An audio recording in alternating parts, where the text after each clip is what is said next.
Hey there, welcome back to 7-Minute Books. I'm Sam, and today Sophie and I are talking about Jessica Bennett's Feminist Fight Club. Sophie, I have to ask, did you ever have a moment at work where you pitched an idea and nobody reacted, and then a guy said it 5 minutes later, and everyone loved it? Oh, absolutely. And that's exactly the kind of thing this book names and gives you a vocabulary for. It's called Hepeating. When a woman suggests something and it's ignored, then a man repeats it and gets the credit. Bennett wrote this book because she was exhausted by those death by a thousand cuts moments. Right. She actually started a real-life feminist fight club with her friends in New York. They get together in apartments and bars to vent and share strategies.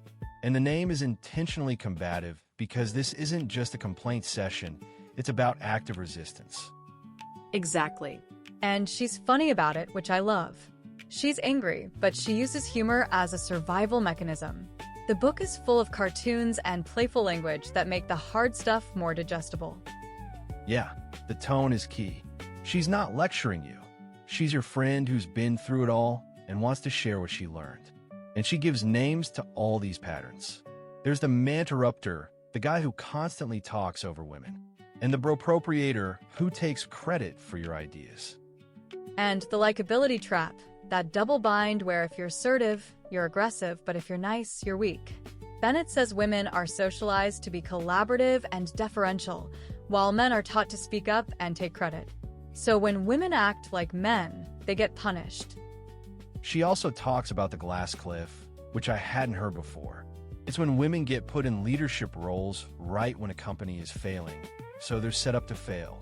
And then there's the motherhood penalty, the assumption that moms are less committed, versus the fatherhood bonus, where dads are seen as more responsible. Right, and she addresses imposter syndrome, but she reframes it. It's not just a personal failing, it's a rational response to a world that constantly tells women they don't belong. And she talks about code switching, the exhaustion of monitoring your behavior all the time. One thing I really appreciated is that she doesn't pretend women are perfect victims. She acknowledges internalized sexism, women judging other women, competing for male approval, distancing themselves from the word feminist. She says the first step is to stop that and start building alliances. Yes, and she has this great practical rule called the Two-Feminist Rule. Never meet with a male colleague alone. Always bring another woman for support and accountability. It's simple but powerful. And she gives scripts for handling the Bropropriator, like saying, "I'm glad you like my idea," or "let me build on what I was saying." It's about reclaiming your space without being aggressive. Another big theme is perfectionism. Bennett argues that women feel pressure to be flawless, to be twice as good as men to be considered half as competent. She says that's a trap. It keeps you from taking risks. Men are much more willing to apply for jobs they're not fully qualified for. She says adopt a good enough mindset. Embrace messiness and failure as part of learning. That's freeing, honestly. And she's careful about intersectionality. She acknowledges that women of color, LGBTQ women, and others face compounded discrimination.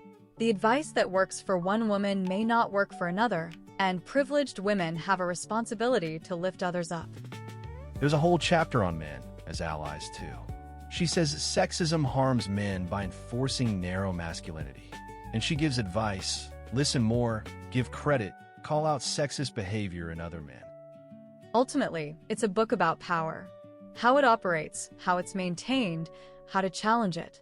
She ends with a call to action: start your own feminist fight club. Build networks, share strategies, stop going it alone. For me, the biggest takeaway is that these microaggressions aren't random, they're structural. And naming them is the first step to fighting back. I'm going to start using hepeating in meetings.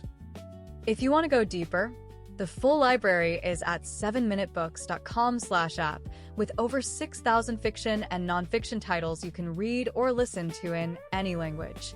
It's $2.99 a month, $9.99 a year, or $19.99 for lifetime access. The book's whole point is that you're not alone in this fight. and solidarity is your greatest weapon.